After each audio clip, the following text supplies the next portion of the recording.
Assalamualaikum warahmatullahi wabarakatuh. Shalom, Om Swastiastu, Namo Buddhaya, dan salam kebajikan untuk kita semua. Saya Sari Afridian Putri Ardiani dengan NIM 15234242050 dari Program Studi Manajemen Pelabuhan dan Logistik Maritim kelas C.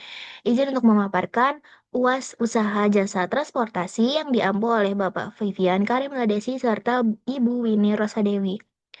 Rancangan usaha di bidang jasa transportasi yang saya ajukan adalah Arctic Logics, yaitu IoT Monitoring Container and River. Yang pertama, kita lanjut ke latar belakang dan peluang pasarnya. Sektor transportasi dan logistik memainkan peranan penting dalam mendukung aktivitas ekonomi nasional, khususnya dalam distribusi barang, antar daerah, serta antar negara. Masalah utama yang sering muncul dalam pengiriman barang berpendingin adalah kurangnya dari sistem pemantauan serta kondisi kontainer secara real time.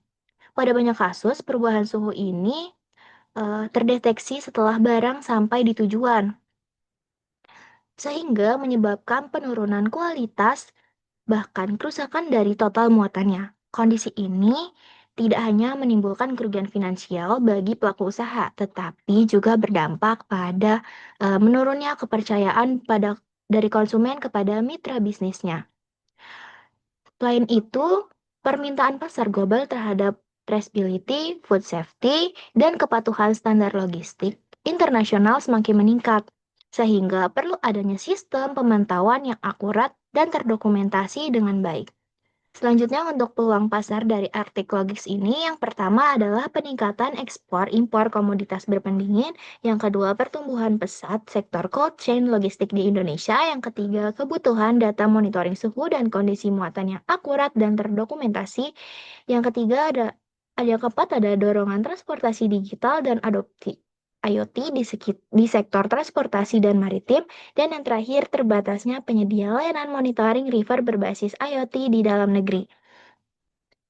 Selanjutnya, jenis jasa transportasi yang ditawarkan dalam Arctic Logics adalah layanan IoT monitoring kontainer dan river, yaitu pemantauan kondisi kontainer secara berkelanjutan selama proses pengiriman barang berlangsung.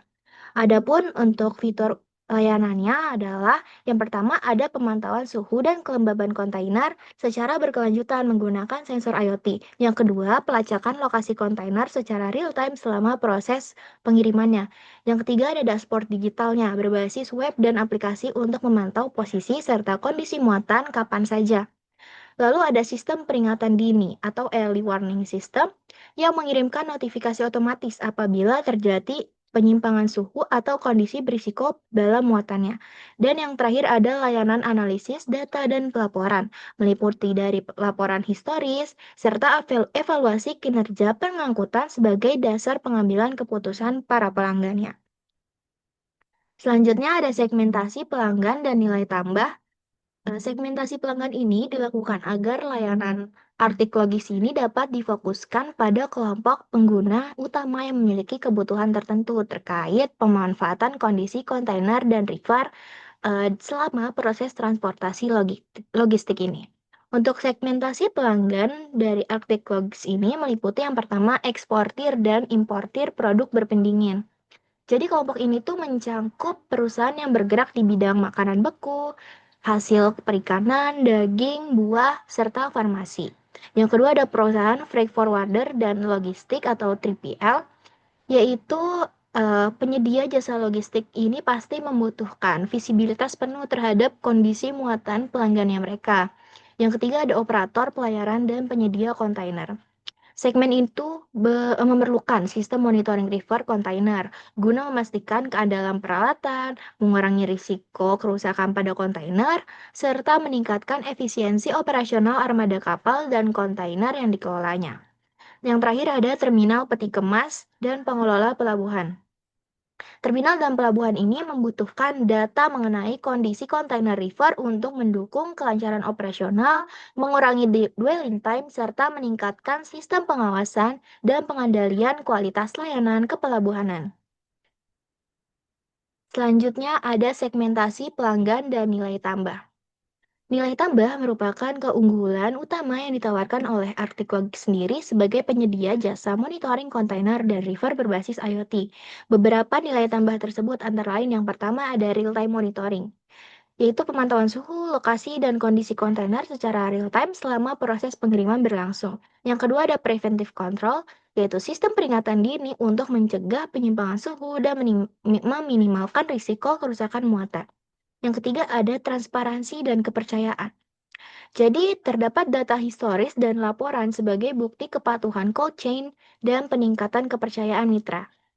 Yang keempat ada efisiensi operasional, optimalisasi proses logistik, pengurangan klaim kerusakan, serta peningkatan dari produktivitas. Dan yang kelima ada platform digital terintegrasi, yaitu layanan berbasis IoT dalam satu platform yang mudah digunakan oleh para pengguna. Dan yang terakhir ada dukungan standar global.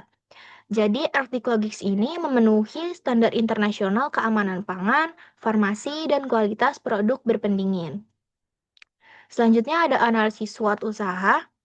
Untuk yang pertama, ada strength yaitu kekuatan. Yang pertama berbasis teknologi IoT yang mampu memantau suhu, lokasi, dan kondisi kontainer secara real time. Yang kedua mendukung keandalan cold chain logistik, khususnya untuk produk makanan beku dan farmasi.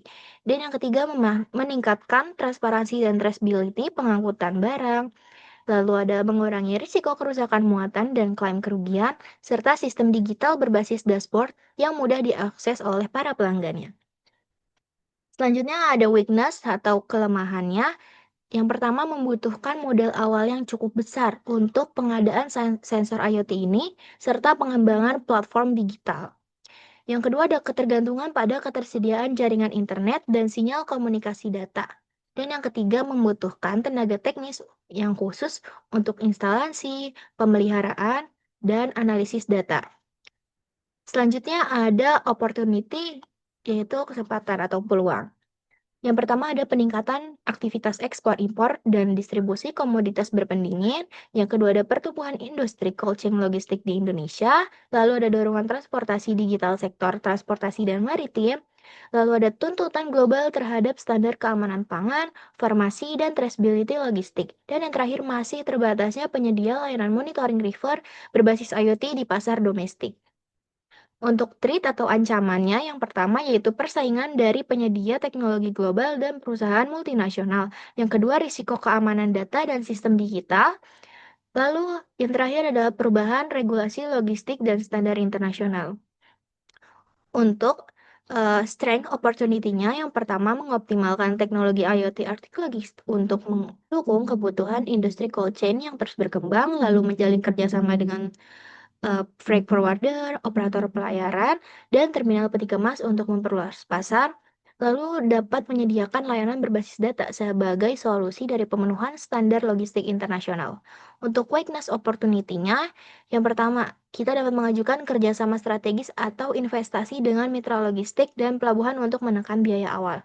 Yang kedua, mengembangkan model bisnis subscription dan sewa perangkat agar lebih terjangkau bagi para pelanggan. Dan yang terakhir, meningkatkan efisiensi sistem untuk mengurangi biaya operasional jangka panjang.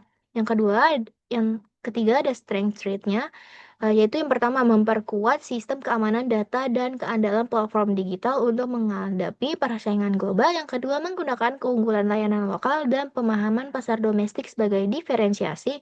Dan yang ketiga, menyusun standar operasional berbasis regulasi nasional dan internasional.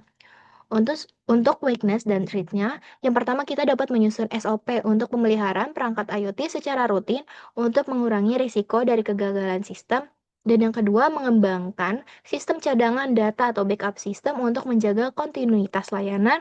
Lalu yang terakhir ada melakukan evaluasi teknologi dan biaya secara berkala agar tetap kompetitif. Selanjutnya ada skema pembiayaan atau model kemitraan. Yang pertama ada pembiayaan internal atau bootstrapping. Jadi pada tahap permulaan ini, Arctic memanfaatkan dana internal yang berasal dari investasi pendiri. Skema itu diambil untuk memperkuat pengembangan awal sistem IoT, pembuatan platform digital, serta pelaksanaan uji coba layanan. Melalui pendanaan ini, Artik logik sendiri dapat memperoleh kebebasan dalam melakukan keputusan bisnis serta pengembangan teknologi tanpa bergantung dari pihak luarnya. Selanjutnya ada pendanaan eksternal. Jadi untuk seiring meningkatnya kebutuhan investasi dan pengadaan perangkat IoT, tentu diperlukan pendanaan eksternal, yaitu dukungan dari investor atau mitra strategis untuk percepatan teknologi, peningkatan kapasitas, serta ekspansi pasar yang lebih luas. Selanjutnya ada kemitraan pelaku logistik. Jadi kita bisa bekerja sama dengan para freight forwarder, pelayaran, terminal peti kemas, dan cold chain melalui skema subscription dan revenue sharing. Jadi melalui kerjasama ini, mitra dapat menawarkan layanan monitoring sebagai nilai tambah kepada pelanggan mereka. Sementara Arctic Logics ini memperoleh basis pengguna yang lebih luas secara berkelanjutan. Selanjutnya ada kemitraan teknologi dan telekomunikasi.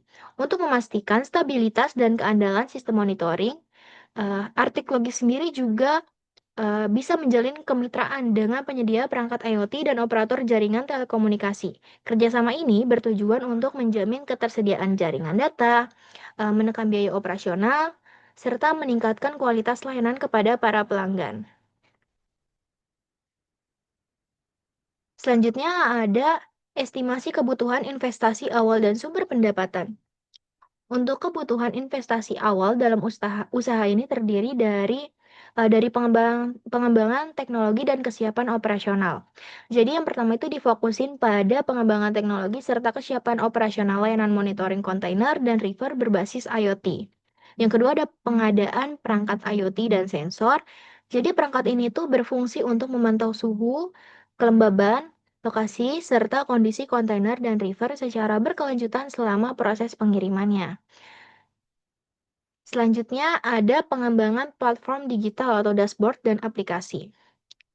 Jadi Arctic Logics ini mengalokasikan investasi untuk pengembangan platform digital berupa dashboard berbasis web dan aplikasi pendukungnya.